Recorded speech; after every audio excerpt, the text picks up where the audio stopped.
Hey everybody, welcome back to the Dungeon Dive. Daniel here. I hope you're doing well, and if you're not, I hope you are soon.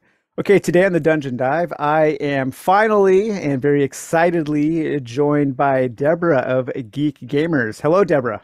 Hey Daniel, how are you? Good, good. Nice to finally get to chat with you. I know we've been talking about doing this for quite a long time. We have, and I'm super sorry I had to cancel the last one. So thank you for understanding that. I'm really excited to be here. You are one of my favorite people out there on YouTube, and I think we have a lot of synergy between what we do.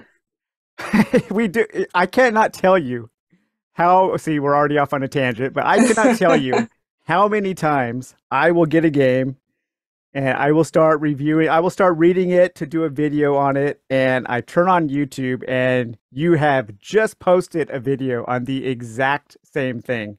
That has It's so funny happened. because yeah, I feel like that happens to me too. And like I'm opening something up and I'm like, I bet Daniel's doing this now, like right now.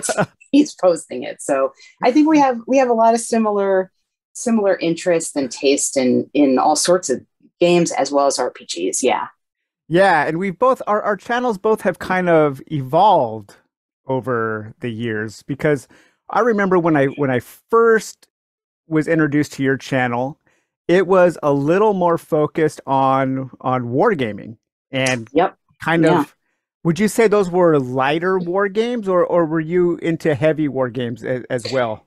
Well, I think some of them were heavy. What they were not historical war games for the Okay. most part. Uh-huh. They were sci-fi or fantasy war games, and some of those are really quite heavy. If you've seen like Albion, for example, is super heavy.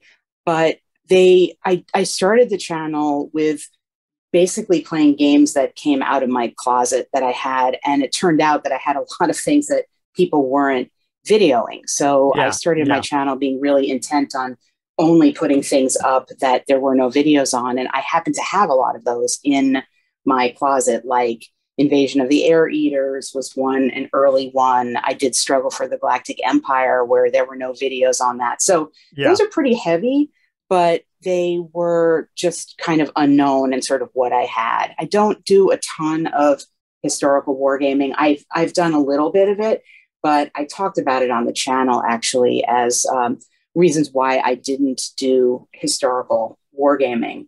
Although I think as my channel morphed, because I know that when I first knew your channel, as your name suggests, it was a lot of dungeon crawls. You were focused on dungeon crawl board games, and I don't Right. remember you doing any RPG stuff. But for me, the entree into gaming always has been storytelling, and Yeah. Yeah. actually, wargaming is, I think, arguably the genre of board gaming that is the most narrative, I think.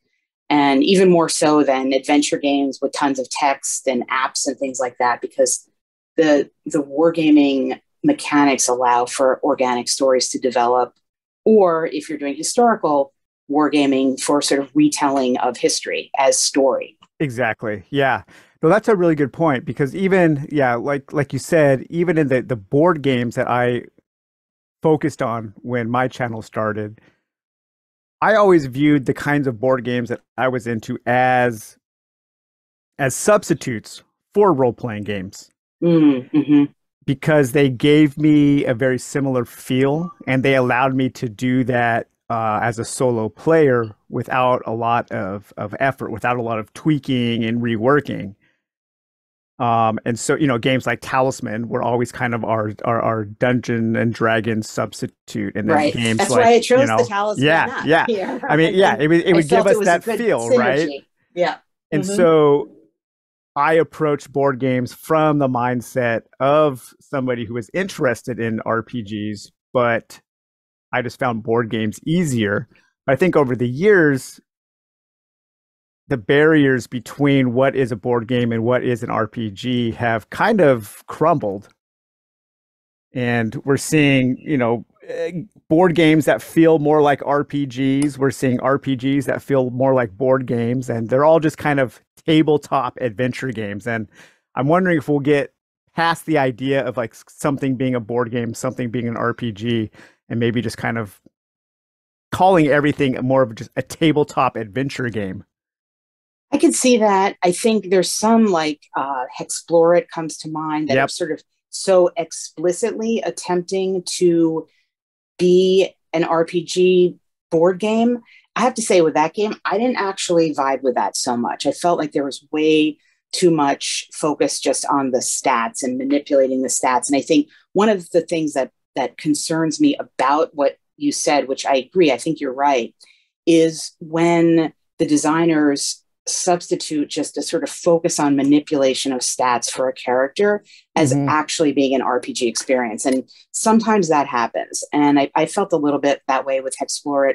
Or the other thing that kind of takes me out of the experience is when there's too much of a reliance on predetermined narrative. And I Yeah. felt like we both did a video on we had differing opinions, I think, on the lands of Galzir. Yeah. And I felt, and I think I called my video something like, when is, Too when is there much, too too much much story. story? Yeah. Yeah. When Yeah. is story too much story? And I felt like that was I really appreciated what they were doing. And I listened to your video, totally could see your perspective, though it was different than my own. I see why people would embrace it or why you felt that way. But for me, it just tipped over too much. Yeah. And it let me just kind of run through the things just to get to the next like reveal. Right. So Right. that it's a fine line. It's a fine line. And for me, there have been some games, and I know this one we agree on, Dungeon Degenerates, for example, I think that do really capture that line between having a little bit of narrative, but preserving the sense of an open world and discovery that I think you need to get that RPG feel. Yeah. Yeah. And I think what you said about Hexplore, about it taking the RPG elements and kind of condensing those to stats and numbers, right? Mm-hmm. I think Yeah. why we're seeing more games like that are because more board games being designed now are probably being designed by people who were more influenced by video games than they were tabletop games. Mm-hmm. And historically, computer and video role playing games did condense all of that role playing down into numbers and stats. Totally. I You think you're know, totally right. Yes. I and then so hadn't I, thought about it in that way. Yeah, I think you're totally right. yeah, like a Yeah. game like Bard's Tale or Wizardry or Might and Magic, those were called role playing games, but Right. there was absolutely no role playing in those Right. games at all. I mean, you are clicking through a dungeon, clicking on monsters and fighting, but for a lot of us, especially me, like that was kind of one of my big entries into the role playing genre. And you couldn't get any more different from something like Vampire the Masquerade or any kind of storytelling RPG than Bard's Tale. But for some Mm-hmm. reason, they're both considered RPGs.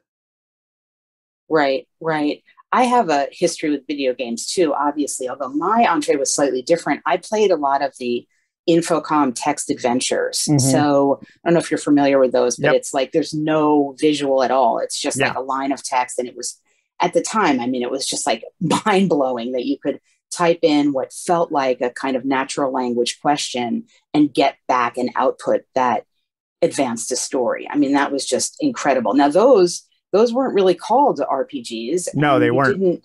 it was like it was just interactive fiction. And I actually talk about that in my book when I talk about what solo RPG is, and my particular interest in board games and RPG is basically just different ways of telling story. But I think you're right, because I also played a lot of the games that you're talking about where you it is like an RPG, but it's you're just moving through space and killing things and getting things Yeah. and changing your stats. So you're right. There's not narrative development per se as we would understand it in this conversation.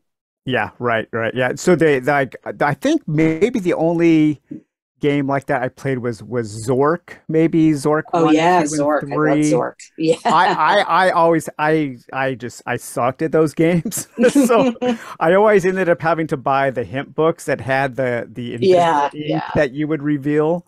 I do remember one story. So I got into basic programming when I was young, and I had this book that you could program in a basic text adventure. and it was so much typing, and I was young and I couldn't type very fast. So one day, as a surprise, my mom at home, she typed in the whole game for me on Oh, my wow. computer. And I What a got home. mom. That's Yeah, great. no, it was so cool. I got home from school. My mom was like, "Hey, go check the computer." And I had this game this text game that I could play that my Oh mom had my typed God, out that's for so me. So cool. yeah, that was a really neat surprise. Well, I have to say, this is another point of convergence between us because I too did a little programming. There was a language called TADS. It was called Text Adventure Development System. Oh, huh, And interesting. yeah, it was like maybe in I don't know, it's late 90s, I want to say. And I made a game in that, and my game was called Commute. And it was about somebody trying to commute, to do a commute. I'm from the New York area, so commuting is a big thing for us. And along the way, they had their adventure. But the kind of conceit of it was that they were commuting from one place to another, even though it was like a fantasy thing. So I dabbled in that as well, although I realized that that wasn't going to be the way I spent my time gaming. But No, yeah, it's a lot of work. it's It's a a lot of lot work of work. and typing and the brackets and yeah, it's a lot.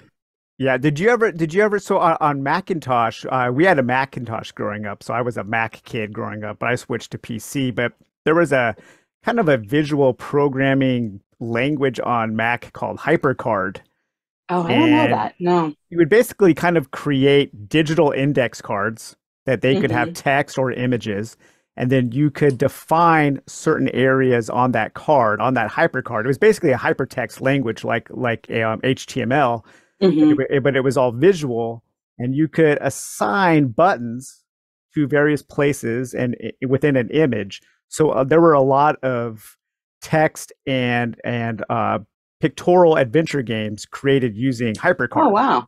Cool. and they were really basic kind of click Sure. Yeah. define buttons that you could progress the story. But I remember playing a lot of those as well. But enough of the past for now. Let's talk about the immediate future, or the immediate present, I should say. What is on your gaming table now? What's occupying your immediate hobby time right now? Great question, because the answer to it is a game that you did a video on. I did not. And it was a game that your assessment of it sort of differed from mine, Oh which yeah, okay. is I don't know, I gave you that as a little bit of a clue, but Yeah, I'm yeah, not sure yeah. you know what it is. I do It's not. Dice Throne Adventures. Oh yeah, okay. Dice Throne Adventures. So your video, you said something like, it's a great game, but hard to recommend, which I guess I do agree with that part of it. So I'm playing Dice Throne Adventures, and I'm playing it in a couple of ways. I'm playing the adventure part of it, Right. and we've got three characters. One of my kids and I are running three characters to try to get them through and basically level them up with the cards. And then what we're doing is we're going off to the Dice Throne uh, competitive part of it and Yeah. choosing one of the three characters and playing against each other. So we've got that going. And I think what I like about that game, and this is very much from the parent in me perspective, I think it's a great gateway game for kids, and especially kind of the lesson of transforming a character over time and Hmm. understanding what a campaign is and why that can be rewarding in gaming. So as a kind of gateway and getting your kids into it, I really do like it. I think playing on one's own, or maybe bringing someone into the hobby, it would be good. But I see your points about there's a lot of stuff that goes into getting you to a place where essentially you're rolling five dice and it is like a Yahtzee kind of mechanic. But it's like almost like a too many bones light for one of my kids in terms of like manipulating the dice and having them be combat actions and stuff like that. So Yeah, we yeah. have that up, and I do like it. I'll say the other thing about it is, and I said this in one of my updates, where I'm just sort of I have limited space, first of all, as we all do, I suppose, some of us more than others, but Yep. the overblown nature of everything now I is know kind of off-putting to it's me. yeah. And so with the Dice Run Adventures, it's like those boxes with the characters. Of course, I had to buy, three or four of them to get the different characters, but there's really no way of storing them in the main box, and they have a lot of plastic. And so I just from the consumption point of view, Yeah. I don't love that game. So that's one thing we've got going. Well, that was the main reason why I find the game hard to recommend. Mhm. Uh, the game is, I think, one of those magical games that offers the most amount of fun for the least amount of effort. It is an effort, Yeah, like, and that is one thing that I look for in yeah, games that's a nowadays yeah good way of putting it. is effortless fun. Hmm. Um, Role player adventures, I think, is an effortless fun game, and I Hmm. felt that way about Dice Throne, but I it's hard to recommend because the game is $100 and you don't get the characters that you need to play the game with. You have to Yeah, that is spend frustrating. another 20 or $40 just to play the game. And Right. that for me, that was the most difficult thing about recommending that game is the initial financial investment, especially if Hmm. you aren't interested in playing the competitive version. Right. Yeah. Yes. No, I totally agree with that. I sunk a lot of money into that, and you're absolutely right. I think though it does illustrate something we were talking about earlier, which is that the what I think what makes it successful is, and successful almost as an RPG Hmm. experience can be, is you roll on the loot table in that game and you're like so excited. It's so easy. You just roll the Oh yeah. d20. Yep. You're It's so super fun. excited. You got an extra combat point or whatever. It's like that really feels like you got some treasure, and that is so easy to do and get that feeling of like accomplishment. And it was worth it to fight, to go through that monster fight to get that combat point. So that, that feeling of excitement and that feeling of anticipation and all of those kinds of feelings that board games and of course RPGs generate, I think is that's more elusive than you would think. Yeah. And I Yeah. think Yeah. I find that to be the case. We also have going Star Realms also with the same kid who is learning how to be competitive and beat me. And I have to say, I'm the one learning how to lose gracefully because I have to, I like co-op games for a reason, which is, Yeah, first of all, me I'm not too. the greatest gamer, and I'll admit it. I'm a little bit of a sore loser. I've gotten a lot better, but so Star Realms is going, and then the other thing going is we've got chess board set up, and I'm setting up some chess problems from a book. Bobby Fischer Teaches Chess, which is an Uh-huh. awesome book for her to play out. So not really necessarily what you might expect, but that's what I've got. That's what I've got going interactively. And then the last thing I have is my ongoing For Against Darkness gaming, which we could talk about in a separate category, perhaps, is what I would consider to be one of the most successful solo RPG experiences out there, period. Yeah. So Yeah. I'm doing, I did, well, by the time this airs, you will have see a video I did where I am creating a dungeon on camera. And then what I'm doing now is I'm playing that dungeon and I'm playing it with For Against Darkness. So Oh, that's what I'm okay. Yeah. doing off. And I'll probably do a little vlog about that experience. But so that's the game. That's the active gaming going on here right now. Nice. Nice.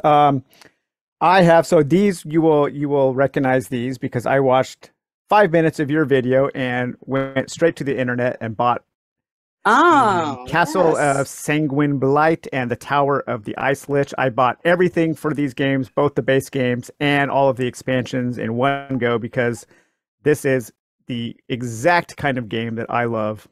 Uh, Isn't it so sweet? It's yeah, it's really just these are effortless fun. These are the games that totally. I am looking for. I would put these in the same category as something like Mini Rogue or a little maybe an easier experience than something like Rogue Dungeon or Quest for the Lost Pixel. These are the Hmm. kinds of games that I think shine brightly in my hobby space now. So, yeah, both of these are just fantastic little single deck dungeon crawls that are basically random events, the game, but a lot of fun. And Yeah, I really really enjoyed them. What I want to do on my long list of gaming things to do, I'm sure you have one as well, is I would love to go back to that game and find a way to interject a little more depth to it in terms of, I'm not sure what, maybe different options of choosing to use a re-roll or something to make it Yeah, slightly right. more complicated, because I feel like it is not totally one and done, because there's a bunch of different cards, especially with the expansions, but Yeah, I feel yeah. like it could get played out, and I did play it a ton when I got both of them. And but it's so compelling. The art is great, and it's just, it has, well, I think I called it in my video something like a charming horror game. It's just, Yeah, yeah. it's engaging just from the outset. The minute you see it, at least for me, I want to engage with that material. Yeah, I knew from like I said, from the first 5 minutes of your video that, okay, yep, these are going to Mm-hmm. be very, very good. And then I also just got in the Isle of Ix, which is a complete RPG system and setting. It's a little kind of hex crawl. It's not exactly made for solo play, Cool. but it has really light rules and great little charming art. Kind of reminds me of old Tom Wham art or something. Yeah, yeah. Yeah, I love this kind of. It's like a Lost World adventure, but maybe without some of the cultural baggage of Mm-hmm. the old kind of Lost World pulp adventures. Oh, it looks neat. I haven't seen But that. yeah, really cool. From Skull Fungus. And who's the company that puts this out? Yeah, oh, this was done by Stockholm Cartel. So I guess the same guys that made one of our favorites, Morkborg, right? Yeah, Yep. totally. I have it right here, Morkborg, Yep. because I had a feeling it would come up. There it is. So much It, yellow. The so what I much consider, yellow. I think the Love Morkborg it. is actually a front for big yellow ink. Uh, It's great. It is great. Sums up a lot of what's great about the hobby right now, I think. it really does. It really does. And there's so much to it. And I love their third party licensing. Have you dived into the Forbidden Psalm yet? The little skirmish game? No, I have not. In this world? Yeah, yeah. Oh, yeah. It's No, it's no, no. it's very cool, very simple, just like Morkborg, and it's 100% compatible. So you can take your Morkborg characters and Oh, put cool. them in little kind of five-person war bands and have some really cool narrative skirmish gaming. And I've been really enjoying that a lot. My mind has been kind of constantly returning to Forbidden Psalm and Morkborg Hmm. over the last couple weeks. And Well, I then think when you build a character and then you put them somewhere else, you're pretty attached to it. exactly. And I like that ability to take one character. I think that's kind of something I wanted to talk about. Maybe we can transfer into that right now. But actually, let's hold off because I want to kind of move in through the Game Master's Guide before we get to that. I did want to mention one more thing. You might be noticing these just absolutely adorable little Yeah, they are cute. meeples here. And that is from a game that was just sent to me by the publisher that I'll be playing soon, and Keep the Heroes Out, Ooh, which this never is heard of it. kind of Looks cute. yeah, it's very cute. It is a kind of a tower defense deck building cooperative game where the players are playing as the monsters and trying to prevent the heroes from coming into their home and stealing all of their stuff. But I love meeples. I do not like plastic minis at all. And these are just amazing. I think you will Yeah, be, those are adorable. yeah, you'll be seeing these on my channel a lot, I'm looking forward probably to in the that. future. Looking forward to that. I'm not a big fan of minis either, but I also don't like standees. So Yeah, I you don't like, yeah, I always find that so interesting yeah, because I I don't like love standees. standees. What is it about I standees don't know, that you Daniel. don't It's like? like, I'm going to tell you, I think it's a psychological thing. I feel like it brings me back to some bad gaming experiences of my childhood or something. It's I don't know. I that's really don't hilarious. know. Yeah. It's like I have some kind of emotional reaction against the standees. Like, speaking of the dice throne, like I had to get over the fact that has the standees in it. And Yeah. I'm like, could we play this without them? No, you really kind of need them. Okay, fine. Yeah, that's one area where that's like one of the main areas where we adamantly disagree with each Yeah. other. Yeah, that's really funny. I love that. I love that it's something so petty like that really doesn't matter. Yeah. But so the solo game master's guide. This is what kind of this was being released. This was kind of Here she is. Yep. what spurned on this conversation. And I'm kind of you kind of went through the YouTube circuit talking about the book, so I'm not sure if there's a lot of new information that we can talk about with the Solo Game Master's Guide, but I think it's going to encourage some good conversation. So for those of you who don't know, Deborah released the Solo Game Master's Guide through Modifius Entertainment, and this is a very well written and comprehensive kind of philosophical talk about solo role playing. And it also goes into mechanisms and tables, and you get a kind of a condensed version of Deborah's philosophy on playing solo role playing games. The first thing that struck me about the book, and it made me think about things, you call it the Solo Game Master's Guide. And a lot of supplements that are out there for solo role playing seem to approach the idea from the game master's perspective rather than the player's perspective. And I'm not sure if there's actually a distinction, but that just kind of dawned on me. Have you put any thought into that since I mentioned that in our outline? Yes. I did put thought into it. I thought, well, that's a great question. Nobody has asked me. And I do have an answer to it, probably a number of answers to it. I think the real purpose behind this book, and as we covered at the outset, the purpose really behind my whole channel when I started it with Wargaming, is to investigate ways to tell stories and ways to interact with storytelling materials, which is in a sense what solo RPG is. And the materials in that case are role-playing game sets and rules and such.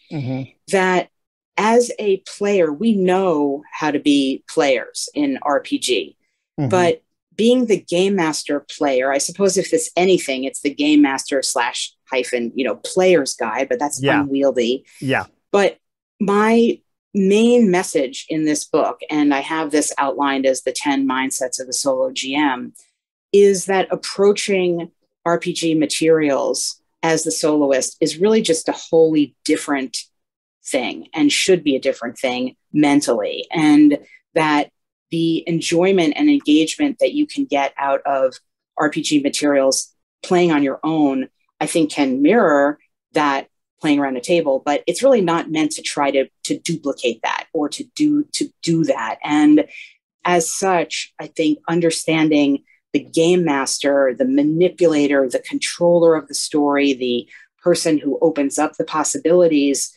understanding how you do that for yourself is really the heart of what approaching a solo RPG experience would be, as opposed to coming in with a player's mindset. It's very different to just be a player and interacting with a GM. So myself personally, I don't like to be a GM ever. If I'm with a group, I want to be a player. It's I've more never fun. been a GM. Yeah. I've only ever been a GM for my kids. And that again is my sort of master plan of getting them into the hobby. But I want to be a player. I want to surrender control. I want to be taken on a journey. But as a soloist, that's not an option. You're not doing that same thing. So I think I just had much more to say about how to be a solo GM than I would say how to be a solo player doing interacting with role-playing materials. I don't know if that makes sense, but yeah, no, I totally get that, because even, going back in my history with board games, a lot of the dungeon crawl and adventure games in the past weren't cooperative. They were one versus many. And I always hated being the one because I wanted to be an adventurer. I wanted to be the hero progressing through the dungeon, getting the loot, leveling up. But as the person who always bought the games, I always ended up having to be the one. And I don't like one versus many games anymore because of that. Because right. It's very similar. I don't like being a GM because, like you said, I want to be the one on the adventure. I want to be the one having the fun, right? Yeah, totally. And I think in terms of the solo GM guide as well, it played into when I first started making the solo RPG videos, and there was nobody on the internet doing that at that time.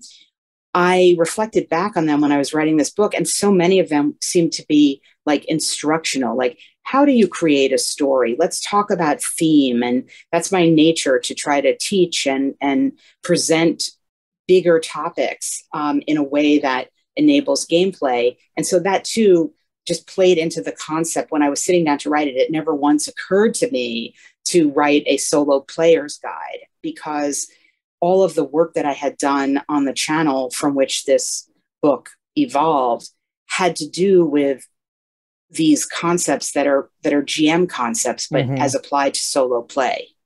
Yeah, that's I'm wondering if a solo player's guide, like if you approached it from that angle, I wonder if there would be a difference. I don't know. I don't know if I mean, I wouldn't know how to write that book. Like what would you put in that book?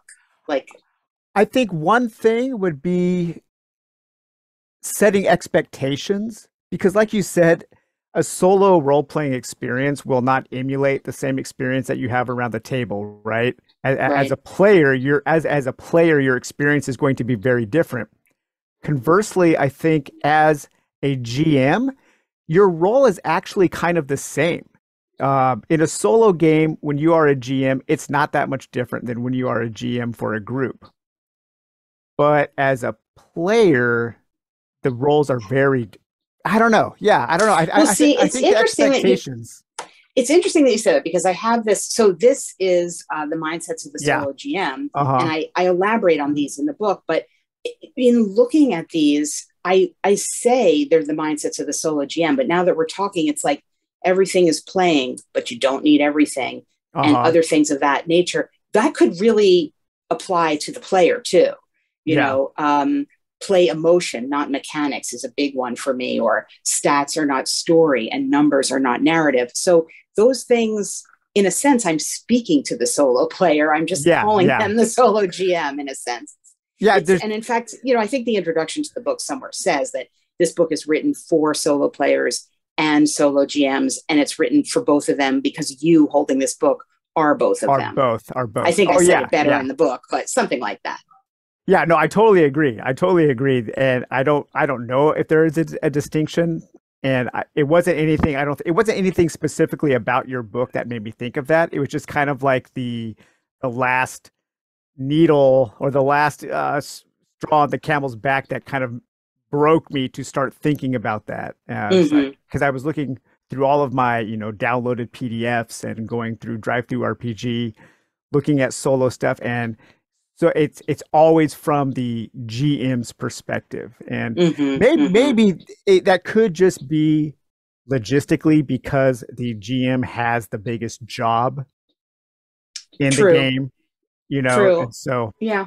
And I think what I was really trying to do, one of the things I was trying to do in this book, and making it kind of system neutral and genre neutral, was to give players tools, narrative tools, understandings of ways to manipulate narrative to create story using RPG materials and mechanics that would let them be players of any rule set solo. So in that sense, I think it made more sense, because I think in a way, I do see a lot of things online that are very specific tools for like a specific rule set. That's not what this is. No. This is an understanding, or as I said, techniques and tricks and understandings of how narrative works that you can take into any kind of rule set. And I think to approach it, and so that would be kind of more of a GM approach, even though the GM is the player as well. So I guess that's another way or reason why. I mean, you very specifically state as some of your main guidance is to start without a rule set. Absolutely, can do that. Yep. Or yes.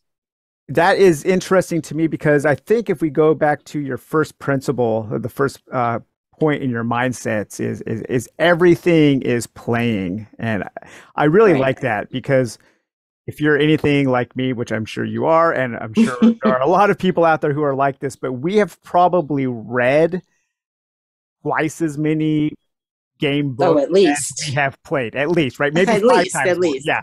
I've read way more books about RPGs, way more rule sets than I've ever played. And so in a way, when you're reading a new RPG book, you are kind of playing the game in your mind, aren't you? Absolutely. Yes, I think that you are. And in fact, I don't know about you, but I very much feel this way that when I get a new RPG book and open it up, it is akin to just starting to play a game. Yes. That you're Yeah. brought into that world, and however the writer begins the book, whether it is like narrative about the place or is just mechanics or whatever, it is like you're playing it. And I think that I can give an example either here or certainly on the channel of when I was younger and used to kind of mess around with rule sets myself, not just creating characters, but like making a starship in Traveler or something. And like, that's all I could really do. Yeah. But Yep. it like, I felt like I was playing that. And in fact, I was playing that. And that was doing solo RPG. That's what that was. Oh, And 100%. Yeah. yeah. And so I think that I get questions on my channel, and perhaps you do too, that are so very specific, like, well, how do I know a session is over, or something of that nature, that makes me feel that the person is so tied to like a pre-existing kind of experience that they should be having.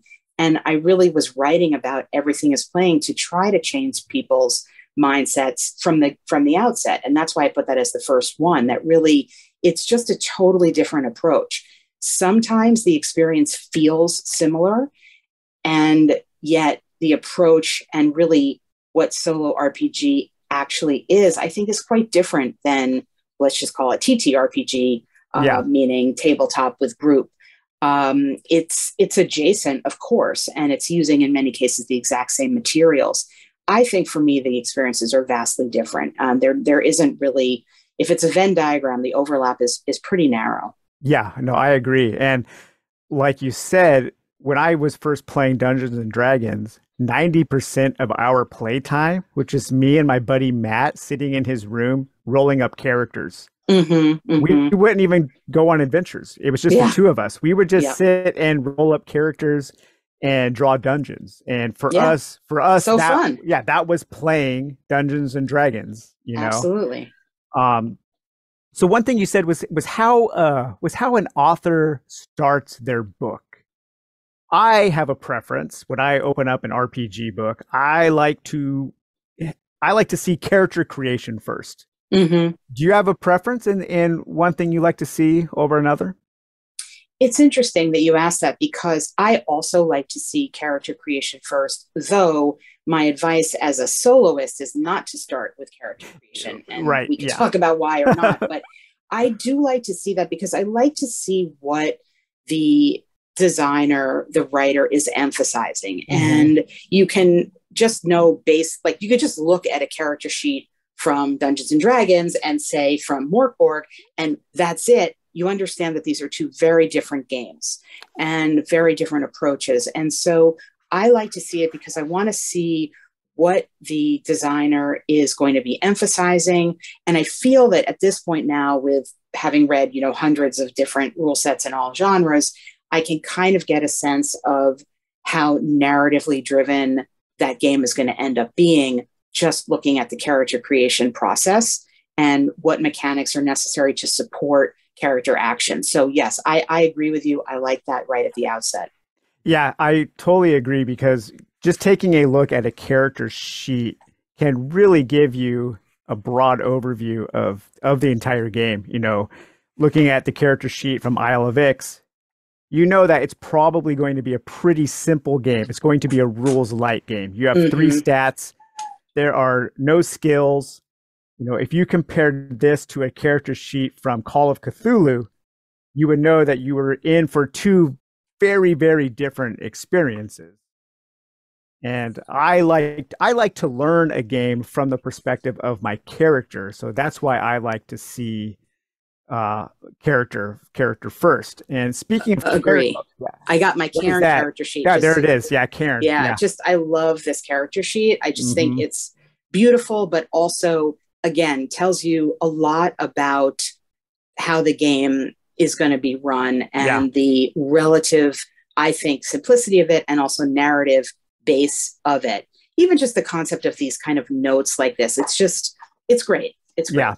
Yeah, I agree. I like how a lot of these little indie RPGs, they really over design their character sheets, but Hmm. it's cool because it gives you a little bit of theme just on the character sheet with like the ornate drawings and iconography and that kind of stuff. Yeah, and it makes you feel like, this is your guy, Yeah, or your gal. Like this yeah, is, as opposed to just a bunch of stats. And I think that that's something that I already said in terms of the mindset, but that I can't emphasize enough. And I think I do this a lot on my channel, is that a stat per se is not going to be a story. That's not going to be where you get your emotional investment, your excitement, your fear, whatever type of emotion you're hoping to get out of an RPG session. It's not going to come just from a stat, at least in my estimation. I mean, maybe somebody else would disagree and say, oh, I got a strength of 18, like that makes me feel something, but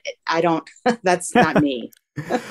So speaking of characters, so yeah, you have said that you like to see a character design be kind of the first thing, maybe not the focus, but when you open a book, you want to be directed to the character creation. But as a general rule in your book, you have said don't start with character. So let's focus a little bit on the character. Um, in watching your videos over the years, I get the impression that you are really acutely focused on character, and maybe a little more than I am, versus maybe a character just being a means to an end, and that end being the adventure. So, how do you kind of reconcile not starting with the character creation, but also having the character be such an important part of the story? I think in what I do, I'm creating ideally an environment.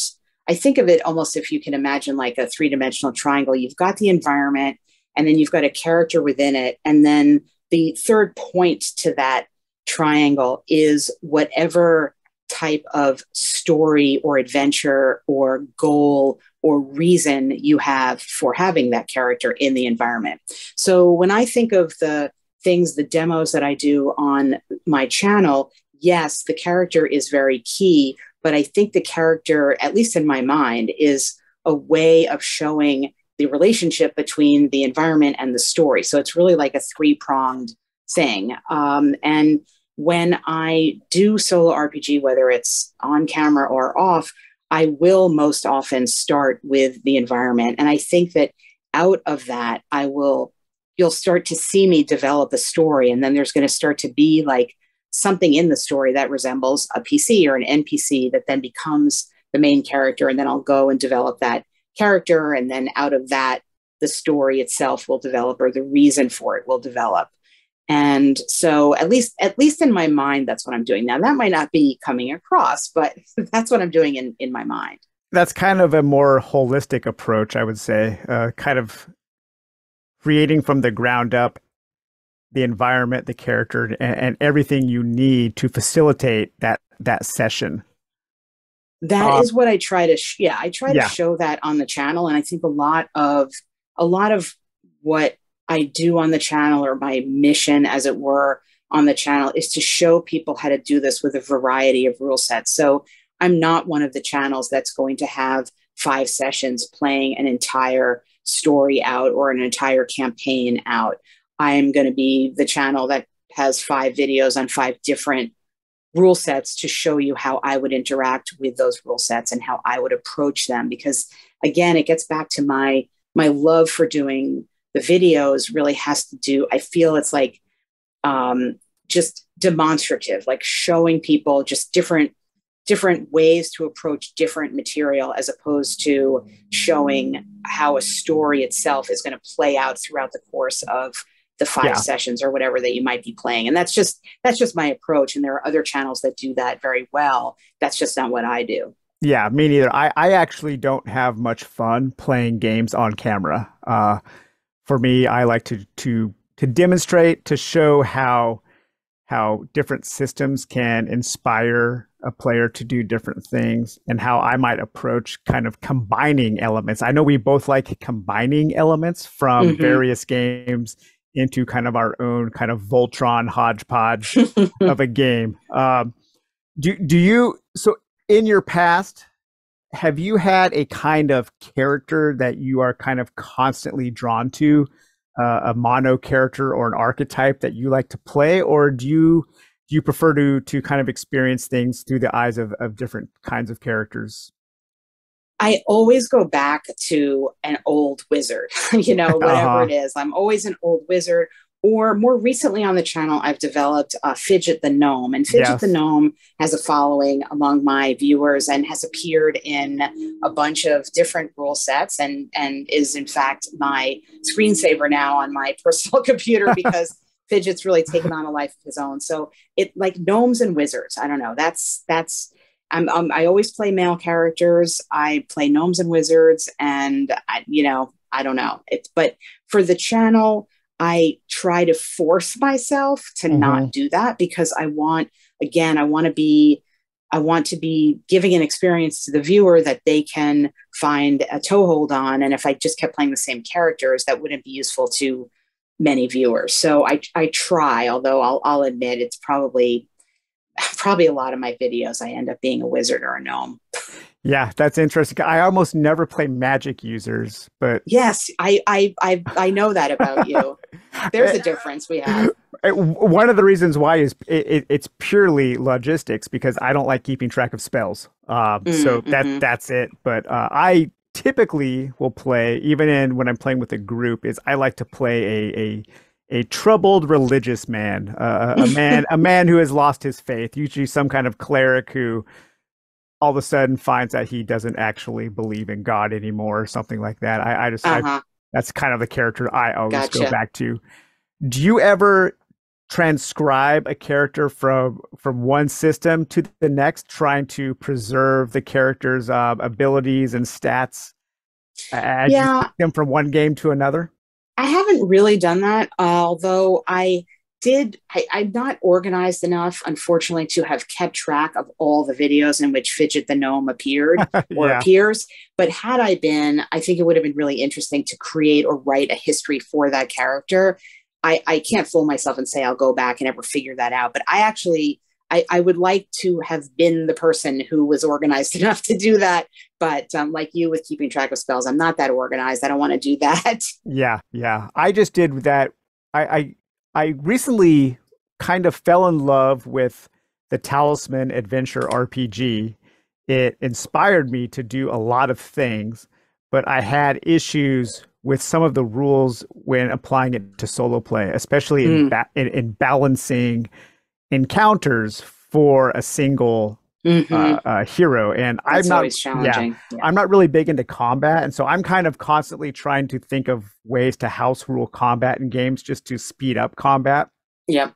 So I took my character Rodney Barrowsmith from Talisman and I kind of transcribed him back into Scarlet Heroes, Oh, and so now I'm playing that character in Scarlet Heroes just because Scarlet Heroes is such a great solo system. It's so well balanced for one hero. I agree. I agree. It really I mean, it's probably the best at doing this, and that is a kind of a hidden problem. I say hidden in quotes, but it's an issue with solo play, and I address that in the solo GM guide with like a very back of the envelope kind of way of modifying some stats. But that's rough because by nature, you're encountering things that, especially anything higher level, that are Yeah. meant to be dealt with by probably four plus characters, and you're kind of stuck. Yep. Yeah, and just to eliminate the the interesting bosses or the lair rulers or whatever. You don't want to do that in solo play, but you really do have to modify, or else it's just you're not going to deal with something with 48 health. When you've got 3 health going in or something, it's tough. Yeah. So how do you deal with that when it comes to the idea of character death? Character death is a topic that I'm going to be discussing a lot on the Dungeon Dive in the coming year Oh, I'm interested in that. because I I think character death is way overvalued, especially from a subset of RPG players who are into OSR games who view danger and the death of PC as kind of like the absolute ultimate badge of greatness in a game. Like if your character can die easily, this is a great game. And I see that so often now, and I intensely hate character death because it stops that character's story. When I go back and I read things like Conan and Elric and Fafhrd and Grey Mouser, I don't like those stories because the characters die easily. I like those stories because they continue to survive. They always come up on top, and they continue to have one adventure after another. So why would I want my characters in the game that I am playing to die and to have their stories stop? So how do you approach character death? Well, first of all, I completely agree with you on this point. I don't I just find it amusing that you're accepting the fact that, you know, somebody can shoot fire out of their hand, but you can't then say like, well, when they're about to die, they could just vanish and go somewhere else. You know, it's like it's sort of interesting what people will and will not choose to accept in their fantasy world. I'm not a fan of character death either.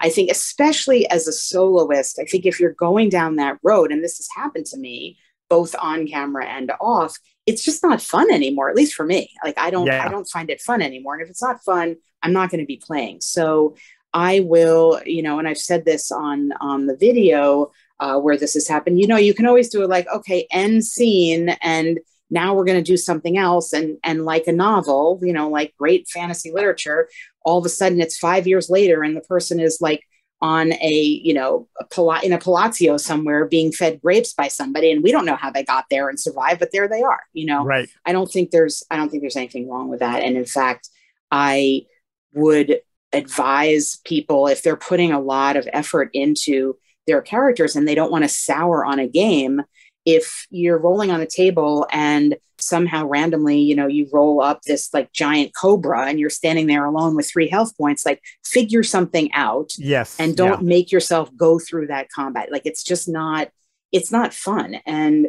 you are in charge of the rules. I mean, it's interesting because dating back to, you know, Gary Gygax, this is your game. And I think I quote this in my book where he said, you know, you bought it, you make it, it's yours. And of course that's true of any game, but especially with solo RPG, I think it's really important to remember that, because if it's not going to be enjoyable to you, don't do it. Yeah. That's so true. My solution right now is just everything I'm playing with Rodney Barrowsmith is a flashback. So I know that at some point in his life he has robbed enough tombs to get enough gold to start his Divers Incorporated business. But all of these adventures that I'm playing are the adventures where he is working up towards that. And so interesting. That's a great way of doing it. Yeah. So he has to survive. Right. He may not always prevail. He may not always come up on top, but he's not going to die. And so that's really interesting, though, that you kind of said the next topic I wanted to talk about was cheating as the GM. Just making or just letting the cool stuff happen as compared to being a slave to dice, to rules, and to tables. I want to talk a little bit about that, and where does the borderline, where does the dividing line come in between letting the cool stuff happen and not playing a game anymore, just playing make-believe? Is that line really fine, or do you find it pretty defined? That's a great question. I think it almost is going to depend on what's happening in your session, I think, and in your rule set. Because as you're talking, you know, I can think of some examples, and this video that I was talking about, the dungeon one, which I think by the time this airs will be up, I believe in the course of that, I was rolling on some random tables and I got a roll and it just didn't fit, you know, and I just said, like, this doesn't fit. I'm going to re-roll, you know, and that was very easy and fine.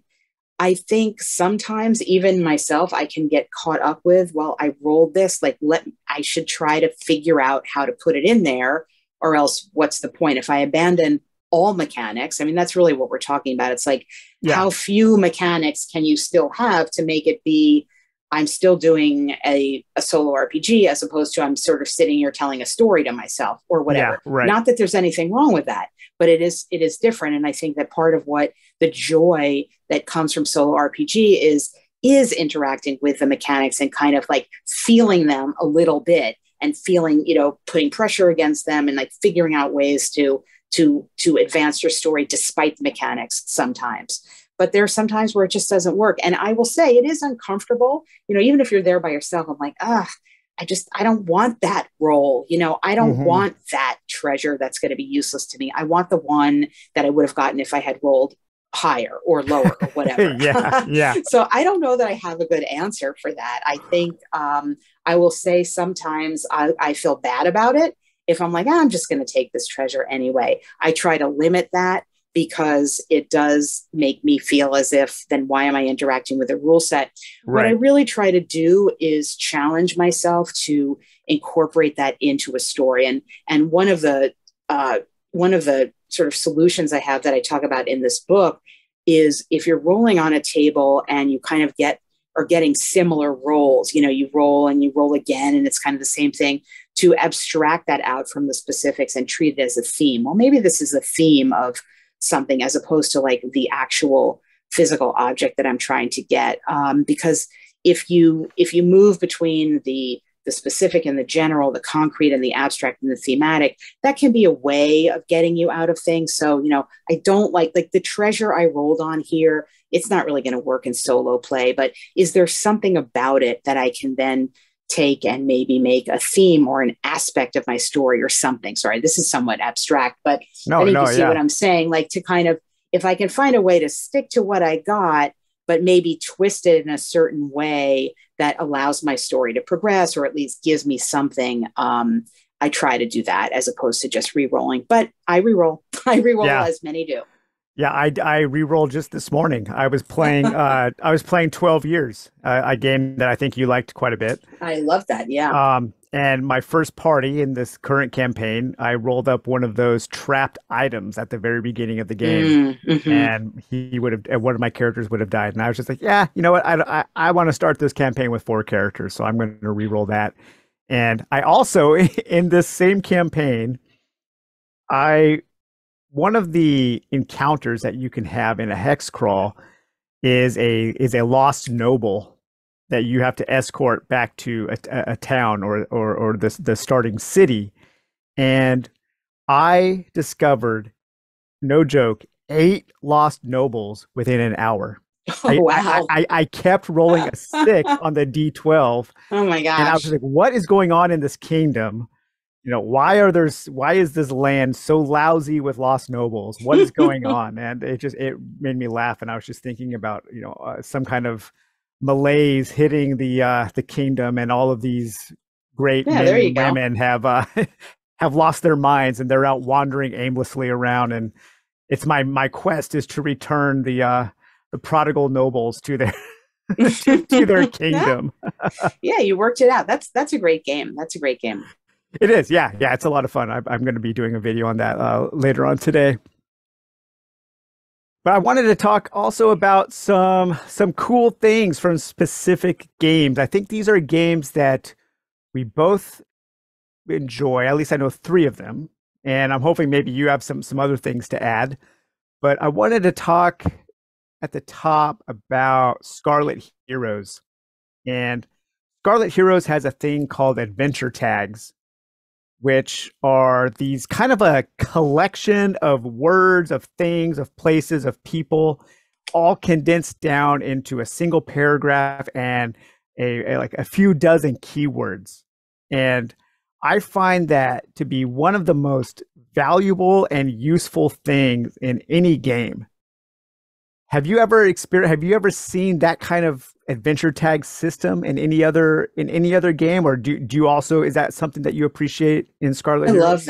I love that. It probably was the first. I think that people are sort of picking up on that in a way with, I guess they're called spark tables, or the kind of action theme tables that you see now in many games, that maybe that came from that. But I think for play, for me personally, and for people in general, it's very much expansive to have just a phrase or a word, as opposed to rolling on, like, I have a book called GM Gems. It's published by Goodman Games, I think. And there, you can roll on something and it will give you a whole sentence of like an adventure. Here's the gives you a sentence about what the adventure is. I think that adventure tags are much more for the soloist, much more illuminating and, as I said, expansive to allow you to create a story organically, as opposed to reading like, okay, you're playing a courier and you have this magic book and you're bringing it here or whatever, which is like what some of the adventure seeds or prompts are in many other books. But I think the system that is in Scarlet Heroes is great. Yeah, it kind of creates this, it breaks down a lot of barriers, I think. And it's one of the reasons why I am like a broken record. And I'm constantly telling people who want to get into solo role playing, just start with Scarlet Heroes, because these adventure tags, here's just an example. You have 3 D20 charts based on urban, wilderness, or dungeon environments. So you roll your D20. Let's say you were in an urban environment and you rolled a 10. You would have plundered tribute. So then you could turn to plundered tribute and you could read about what that is. So this would spark an adventure. So someone has stolen tribute due to or from the community. Okay, so someone stole the coffers of a town, they stole the tax money or something. So what kind of enemies might you encounter? A thieving merchant, a grasping local official, malignant Tong leader, a furious rebel chieftain. What kind of friends would you have? Maybe an embarrassed guard captain, a desperate tax collector. What kind of things will you find? Maybe a sack of worn silver coin from taxes, bales of valuable goods, etc. Some example complications. The one demanding tribute has no real right to it. And then what kind of place might you encounter this kind of adventure? A secret cache in the mountains, a hidden cellar, a smuggler's cove. And so right here you have the makings of at least a handful of solo sessions that you could play. Totally, yeah. Yeah, it's overflowing with that kind of information, and it's one of my favorite things. It makes playing the game so much easier, because starting can sometimes be the hardest part. Absolutely. And I think the fact that with one of the reasons that I recommend Scarlet Heroes a lot as well is like in that single book, you have really everything you need. Now, the one thing to note for players new to this is that it's not a traditional fantasy setting. So that's the drawback. Yeah, that's the drawback. It's called the Red what? I can't remember. Red Tide. Red Tide. Yeah. Red Tide. Yeah. I can't. It's like I can't get the book. I can't get the book and remain connected to my video. But yes, Red Tide. So that is not a traditional fantasy setting. People looking for like a gelatinous cube or whatever are not going to find it here with these rules. And I'm sort of surprised, at least to my knowledge, that nobody's kind of gone into D&D or D&D-ish monsters and kind of statted them for Scarlet Heroes, because I think if you made that product, you would sell it. Yeah. That's why I always recommend combining Scarlet Heroes and White Box. Mm-hmm. Yeah.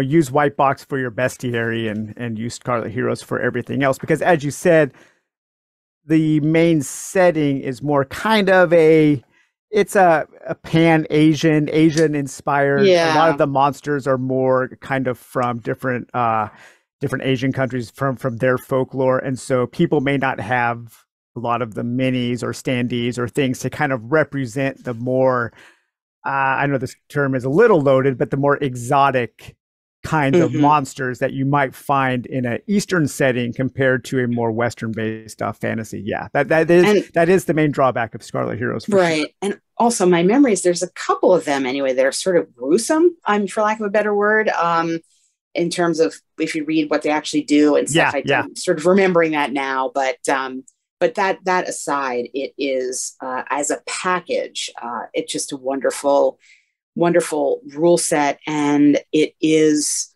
I think there are a lot of rule sets now that are coming out that are mimicking that, in the sense of providing a rule set that's not necessarily solo or could be played quote unquote regular with something specific to it that is solo support. Like Sacrifice has that, or Fallen has that. Yes. I think of those as like solo adjacent publications. So they're publishing with the soloist in mind, and it kind of mirrors, in a sense, the development of in board gaming over the years, where a lot of board games first they came with like their little solo card, and then the solo rules would be an add-on or more fully developed and integrated. And I think that that is beginning to happen now with particularly independent designers, where they are in more than just a nod to the solo community, but an actual embracing of the solo community, wanting to put in solo rules from the outset, or at least solo support, if not actual rules, so that you can have that and use it to play along on your own. Yeah, we were both pretty taken with Fallen, I think. Yeah, so Fallen is a neat system. And I really like in Fallen, I really like how the skills have kind of these concrete narrative outcomes. Mm-hmm. And when you fail or when you succeed at a skill check in Fallen, it kind of dictates, okay, so here is what happens because of that. And I really like that system a lot. It's interesting. Yeah, I think that is a great kind of scaffolding for the soloist, because it gives you a little bit of a direction and you can build your story out onto that. And it works really well for solo play for that reason. Yeah. And the setting too, I mean, I love fantasy setting, it's probably my go-to for sure, but that setting is wonderful. And I think underutilized in terms of both board games. I mentioned it felt to me like playing A Touch of Evil as an RPG. And I love A Touch of Evil. It's one of my favorite board games. I like a lot of Flying Frog games, actually. And that setting, that kind of, I don't know what, folklore, rural American something. Yeah. Kind of, the haunted East Coast kind of thing. Sleepy Hollow. Yeah. Exactly. It's great. It's great. I love A Touch of Evil, is a absolutely brilliant game. And when I play Fallen, I actually just set up my Touch of Evil boards and play on those, because that makes sense. Yeah, it is just like playing that. It really is. And I don't know if he had that in mind, or if it says, if it does say, I forgot, but it really is. It is like A Touch of Evil come to life in that way. Yeah, it's perfect. And another game that we both like a lot, and I think I probably learned about this game from you. I think you were the first person I saw that had videos on it, and that is a D100 Dungeon. Oh, yes. And especially with the World Builder expansion, which I think the World Builder expansion book might be the best expansion to a game I've ever seen. It is excellent, and it does add so much. And yeah, D100 Dungeon and I go a long way back. I think I originally played that with it was P&P Files up on Board Game Geek. And I'm pretty sure I did a video. I've done a number of videos on that, but I'm pretty sure the first video I did might have even been with those files. And then Martin Knight and I connected, and I got the print book, and then I've done a bunch of videos, including on that World Builder, which I agree with you. It adds so much. And if D100 Dungeon, I think if it has any flaw in it, and I mentioned this in my D100 Space video, it's that because it's so detailed, which is an asset as well as a little bit of a drawback, I think you can I can get very involved in like shading in the pips, this super slow, sometimes progression to one extra point that you can have as your attribute to roll under. And it can feel incremental, not in a good way. Yeah. But the World Builder, I think that you really need that kind of macro take on the whole system, and that it provides. And it's like, it kind of lightens everything up. It's like putting, baking powder or baking soda into a mix. It just like raises it up, I think. Yeah. And so I agree. It's an amazing expansion. I don't know if that's not the last new thing he's put out. Now that I think of it, I'm not sure that he's put out anything after that. I know D100 Space came out, so I imagine he's been busy with that. Yeah, I think that is the last thing for D100 Dungeon. And I have not yet purchased D100 Space. Like you, I typically, my wheelhouse is fantasy. And I think that's just because I have the most kind of stuff for Hmm. for fantasy environments and games. And my mind just kind of goes to fantasy when it comes to playing. But I am interested in that. And I know another game that recently came out with a new fantasy or new sci-fi version, and I would love to hear you kind of let me get your opinion on this. So this is Iron Sworn and Starforged, and right? Starforged. Hmm. So I recently did a video on kind of a beginner's guide to solo role playing, and over and over and over again in the comments, I had people tell me that I should have talked about Ironsworn. And the reason why I did not talk about Ironsworn is because I just have not played it yet. I was waiting for my Kickstarter delivery of Starforged and Ironsworn, and those finally came in. And when they came in, I was actually pretty surprised that people would recommend those games to a beginner because the books are pretty massive. We're looking at 300, 350 pages, a lot of tables, a lot of kinds concepts that are a lot different than most RPGs. How do you feel about Iron Sworn being a beginner's solo RPG? Well, I think once again, you and I are in agreement here. I don't think it's a beginner RPG. I think it's awesome. Yeah, And I yeah, think that it really took solo and co op RPG in a sense and put it on the map in a big way when it it came did. out in, I think, 2017 ish, Iron Sworn. So I think it's significant in the history of solo RPG. I don't think it's beginner at all. I think the concepts there of the outcome of a die roll and what that means and connecting it to other things like momentum and swearing the iron vow and all of Yes, that yeah, epic kind of thing. It's an amazing rule set and it's an amazing way of knitting together big pieces of narrative and small character decisions. But that's not for the I don't think that's for the beginner. So I wouldn't say it's beginner at all. I agree with you on that point. I did a recent video on I've done two videos on Starforged, hmm and the more recent one I did, I think I called it something like creating story yeah. Creating with story. Starforged, Yeah, because I think, and the reason that I approached it that way is because it's so vast. Obviously, it's space, there's so much in there with different planets and travel and just entire universes, and it felt really daunting, I think, hmm to approach it. And so I wanted to do a video about how do I actually get a story into all this, or how do I get a story out of all of this. So that was how I approached doing my video on Starforged. And but I think they are amazingly put together, just the physical components, yeah, they're very thoughtful, the design, the photography, the feel, the fact that Iron Sworn is not a typical fantasy world. It's this whole other thing that feels very real, yet it isn't, is right. incredible. And Sean is just an amazing creator. But I don't think it's for beginners. I think it would be a struggle for a beginner to get their mind around and to kind of get a satisfying narrative experience out of.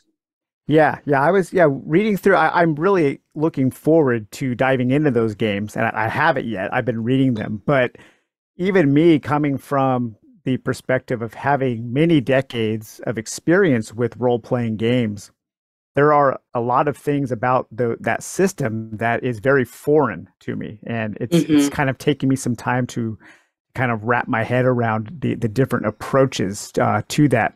So also, I had people ask me why I didn't talk too much about the Mythic Game Master emulator. And I had a really negative experience with Mythic when I was first getting into solo role playing. I heard that okay, you have to check out Mythic. Mythic is the way to go. And I got that system and it completely turned me off of solo role playing for like a year. That's not a good sales point. Yeah. And so I have a hard time recommending Mythic. I know you use some of Mythic's philosophy, like the what is it, the chaos table, or the fate chart or the something. fate I have to chart. say, Yeah, I don't really use Mythic either, and I've gotten a lot of questions recently on the channel because I think it the came out with a second new edition. edition or something. Hmm. Yeah, like am I going Yeah. to cover that? I don't really use it. I do. There's somebody else who basically did a riff off of. I think Mythic is the fate chart, and the chaos is another guy whose name escapes me at the moment that did a riff off of that. I'm not super qualified to talk about it because I really don't use it. I have used I think I did a demo of it and I talk about it a little bit in the solo GM guide as a Hmm. resource, but Yeah. it's Yeah. not in my toolbox. It's not in my solo RPG wallet. It's not something it's not something I really use. Yeah, I don't either, and I found it to be kind of like that Flex Tails system, that Yeah. giant 700 page, just absolute like crazy monstrosity of a tool system, Yeah. which could be an incredible thing, but for me, it's kind of like using a crane to crush a fly. It's kind of too much, you know? Right. I mean, that is massive. And I did do a video sort of, I think it's for some people. I think it will work for some people if they're looking for really, really, really prescribed. Now you do this and you roll here to see if you're in danger or something like that. The same thing with the Mythic. It's like, I think of it as like a making a big impression over everything you do. Whereas if I'm really into a solo RPG session, like I don't need to roll on or keep track of a number to tell me that my character's in more danger now. The Yeah, narrative is yeah. telling me that. I know that already. So I think that's where I was kind of left wanting a little bit in Mythic because it was like going too much back to a mechanic when I didn't need a mechanic then. Yeah, The yeah. flex tail is like another thing entirely. I mean, it is just it accounts for absolutely everything. I think it could be useful. I mean, for me, that would be too much. Although I could see maybe just going there to start, like, well, I don't know, I'm looking to find a setting and maybe just roll on something and get a setting. But there's so many different ways to do that. But I think there are people out there. I mean, one of the things about the hobby is that there's not one way to do it, and Right. there are some people that take copious notes and basically create these entire journals and stories of their characters. I don't do that, but there are some people that do that, and that product is part of their gameplay. And just as there are some people that like to have like an instruction or a chart or a die roll opportunity for absolutely For everything. everything Yeah, that will yeah. happen. And I'm not that way either, but that is certainly a valid way of playing. And so there are these support. I mean, Mythic supports that. The Flex Tail certainly supports that type of play. Yeah, yeah. Do you have anything on your table right now that you would like to highlight? In terms of like Yeah, a something solo, cool. Yeah, just something that you find yourself turning to maybe more often than not. in terms of, well, a game set, I've been looking at this liminal Oh horror yeah, here. This is liminal horror. not solo, but I've been reading this and it's really cool. It has some great little art, and it also has things that I love in terms of like a magic system where you are just getting these suggestions of putting together what your spell might be, and then you can decide from that what the impact of it is. I Yep. haven't Yeah. yet gotten to figuring out how to do it solo, or if I'm going to do it solo for the channel. There's the spark tables here. We were talking about that. And there's just a lot of different rules that you can explicitly pick and choose from here. It's small, as you can see. Yeah. But I picked this up a while ago. It's described as a modern cosmic horror hack of Cairn, which is in itself based on Into the Odd and Knave, two games that I'm sure we both love, and that at least I know I've covered. You probably have too on your channel, or possibly. So that's like this is something that I'm like I'm going to get to it kind of thing. And I mentioned to you before, I think we started recording off camera, I'm putting 4 Against Darkness characters. I'm choosing the characters now into the dungeon that I made on a video. I made the dungeon in a kind of rules neutral way. And I made a story with the dungeon. And now I'm going to play it with some For Against Darkness characters that are going to fit kind of the story that is pre-existing in the dungeon that I made. So I'm kind of putting that stuff together in just for myself. Although I may do a little vlog on the on how I actually play it out. But I was wanting to do a video just on dungeon creation, and one of the things in this book and a separate publication that I did with LFOSR on dungeon theory is I've talked about and written an essay about sort of what dungeons mean to us as role players, not just soloists, but as role players. And so it wasn't explicitly connected to my essay, this video, but as such, I wanted to just, I've been reinterested more in just the process of dungeon creation and getting a story sort of growing out of that. So you can expect to see more of that on the channel. But in terms of a rule set that I'm tinkering around with, right now it's liminal horror. Yeah. Yeah.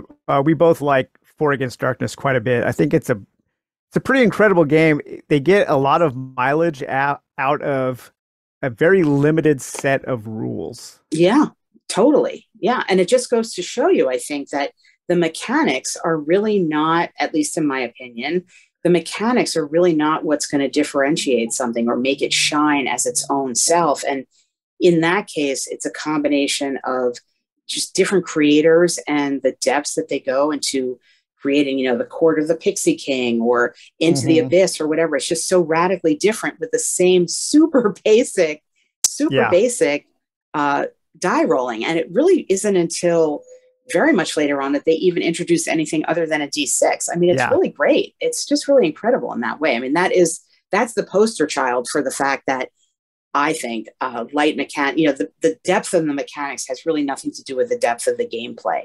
Yeah. Do you have any strong opinions on some of the more adult content in For Against Darkness? Some people I know are really turned off by it, and when I've made recommendations, some people will say that they want to stay away from that game because of, like, it seems like about half the books have some kind of, I'm not going to say weird because I don't want to pass judgment, but some kind of like either a fetish or some kind of thing revolving around some kind of sex. And it is definitely something that I do need to think about when I recommend For Against Darkness, but I don't hear a lot of people talk about that in any kind of meaningful way. Do you have any kind of opinion on that? Yeah, I have an opinion at all. Sure, I do. I have an opinion, which is just don't buy those books. Yeah, exactly. Don't buy those. Yeah. I have, I can't think of the name of it. And again, it's just out of my reach. I have one of those that I bought because it also contains, I don't play that part of it. I don't care, but I'm just not interested in playing that in a game. But it has a whole bunch of, I think it's the one that has a whole bunch of herbs and you can do crafting and stuff like that, which I'm interested in. It's a whole setting, but in that setting is some like love, whatever. I would just say, don't buy that. I think that if somebody's going to be offended and then say like, well, I'm not going to buy anything by that creator, well, I guess that's their opinion and that they shouldn't put their money there. But I think the books are I have probably 15 plus For Against Darkness books. And I really think there's only the one, at least that I have, that has anything like that in it. So if it's half the books, that would surprise me, but maybe it's just the half that I don't buy. There's so many of those books there are. In fact, I was in doing my off-camera play with this dungeon that I made. I was thinking like, I've got to go look and see, is there a new For Against Darkness book that I need? Because there are. There always are. There always are. Yeah. There always are. Exactly. So, so that's my opinion. I'm not, let's see, how shall I put this? I'm not offended by it.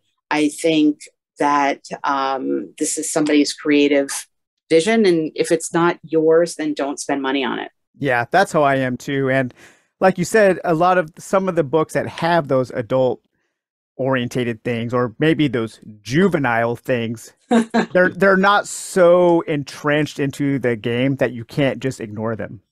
No, I don't think at all. I mean, I've played so much of For Against Darkness, and I don't play that at all, any of it. This is the newest book, I think, Delvers and Wanderers. Ooh, I I don't have just it.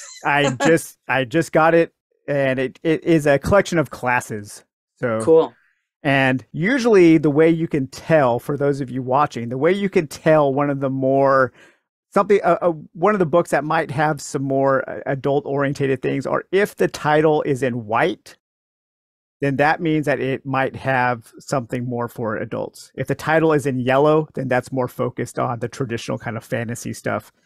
Because the Hmm. guy who writes the stuff that might have some things that some people might have trouble with is Eric Bouchard.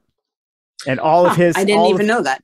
yeah, so all of his main titles have the title in white. So, but yeah, I feel the same way. Like if there's something in the book that I don't like, I just ignore it and move on.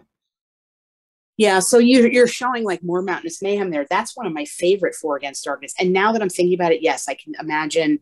I guess there's like some things in there, and I just sort of skip over them. Yeah, But I yeah, wouldn't like that's in my collection. I play that all the time. I love it, and I think I just skip over those. I think it's a couple of characters. a couple of characters who do some Yeah, like they're like seductresses or something yeah, like that. yeah. Yeah, Maybe there's an illustration that's questionable, but that this doesn't bother me. I feel I feel that artistic views and vision are just so wide ranging that we should embrace that. And if it offends you, like I said, don't buy it. Or if you do buy it for the other 95% of the book, like put a hmm, post-it note over it and move on. yeah, exactly. Buy the PDF and don't look at that page. Right, right. Yeah, yeah. All right. So in closing, just a fun little question. Do you have a favorite kind of tool? Like, do you really like dice? Do you really like cards? Do you really like tables? Do you have one kind of tool that you prefer over others? That's a great question. And I came prepared to answer this Okay. question that I didn't know you were going to ask. I'm going to say that my favorite tool is going to be not necessarily this. I like cards. I like Yes. cards. I have brought this as well. There's just something about cards that really gets me involved. And I like Yes. holding them. I like fiddling with them. So I'm going to say cards. And actually, though we're not doing necessarily extended discussion of the Game Master's Apprentice, I have all of these Hmm. decks. I think they're really wonderful, and I like cards, and I'll sit there and I'll just look at them, and it's easy for me to just shuffle through and make up a story that way, as opposed to rolling on tables. Now, of course, a close second is going to be dice, and this one here is one of my favorite. I don't know where I got it.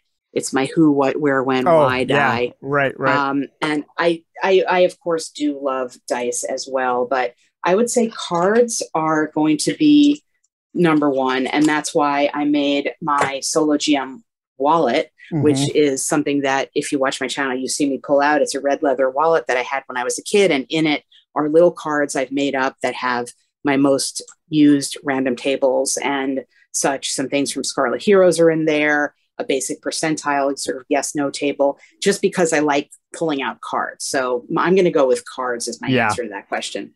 Well, hey, we're on the same page again. Yeah, I love decks of cards. One of the things I like is you can modify them so easily. You can take out cards. You can use a subset of a deck. There's I like that you are limited by space, so you can't just go on forever with text. I like that they also have space for art, and they're also usually not very expensive, so you can just kind of usually buy them on an impulse buy, Mm-hmm, anything mm-hmm. that's kind of under $20 that can kind of add this much use that I can get this much use out of. And especially yeah, this bad boy here, the deck of mini dungeons, which you just showed, is awesome. Man, this thing is so cool. It is great. It is really great. I should get those fantasy trip ones. The fantasy trip, actually, that was one of my first, not the first, but one of my first solo RPG videos that I made like 5, 6 years ago on the channel was the fantasy trip in Melee. That was at the beginning of my solo RPG journey. Yeah, I was gonna let me just ask you about that real quick. Did you play Fantasy Trip when you were younger, or was that something that you kind of discovered as an adult? Sort of both. Like I discovered it as a younger adult. I didn't play it when it came out. I don't Yeah, remember the year that it came out. I don't know if I was too young to play it. I definitely didn't play it when it came out, but yeah. I played it kind of early on in my gaming journey, and I did kind of piece together like a solo approach to it. And that was one of the first videos I made on the channel that was a solo RPG video. It wasn't the first one, and actually I wanted to talk about the first one I made just Oh because I yeah. think it's What was that? interesting. Well, I'm going to tell you. So this is the James Ah, Bond yeah. assault game. This is Victory Games from 1986, and in this game, the rules explicitly say that you can use it with the solo system, the solo James Bond system, and they provide that information here. And in fact, it says that while some of you have bought this game looking for a standalone war game, most of you probably looked for the game as a supplement to your role playing game, which is kind of funny because they thought that because this is a war game. Yeah, and that was a But supplement to the James Bond role playing game. right, they felt Okay. that people would be coming to it, but this was Yeah. actually it's a board game war game, and I bought it because it said solitaire rules included, which it does not actually have. However, I went to great lengths on the internet to ascertain that I had nothing missing. It is not in here, but that's why I bought it. So my first solo RPG video on YouTube was taking that board game and the James Bond role playing game and making the role playing characters and putting them into the board game.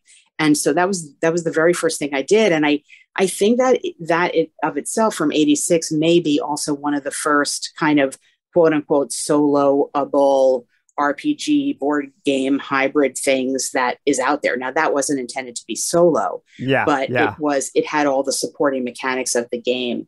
And then I went on from there to do the fantasy trip, which was easier to kind of solo in a way.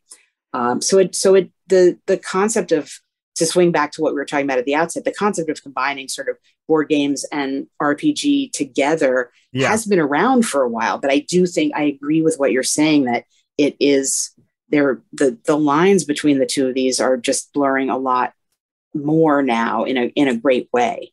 Yes, yes. And speaking of that, something just arrived at my house as you were talking, and that is League of Dungeoneers. Speaking of yes, blurring the lines between. I will be getting that soon too. It's funny you mentioned the James Bond RPG. The James Bond RPG was one of the first RPGs I bought. Oh wow! And the box set, I remember the box set. But I never played it. I read the rules, and I was in like 4th or 5th grade, I think, when I bought that. It's rules heavy. There's a lot going on. I never really learned how to play it. But why does the assault game, why does the cover look like Star Trek and not James Bond? Yeah, I don't know. It totally does. You're so right. Like even the outfits. Yeah, like that's I don't know. You're right. That is really a Star Trek cover, but that is I don't really know. I mean, for the same reason it says somewhere, I can't find it, solo rules for solitaire and game master play add to the game's diversity. Well, they don't have that. So they don't have that. Yeah. It's kind of just trying to like get you in. They're trying to suck you in. Exactly. Well, all right, Deborah, thank you so much for taking the time today to talk to me. That was a lot of fun. Thank you for having me. It was really great, Daniel. I love talking about games, and it was great. Thank you so much. Yep. All right, guys. Well, I hope you enjoyed this chat with Deborah at Geek Gamers, and we will talk to you later. Bye-bye.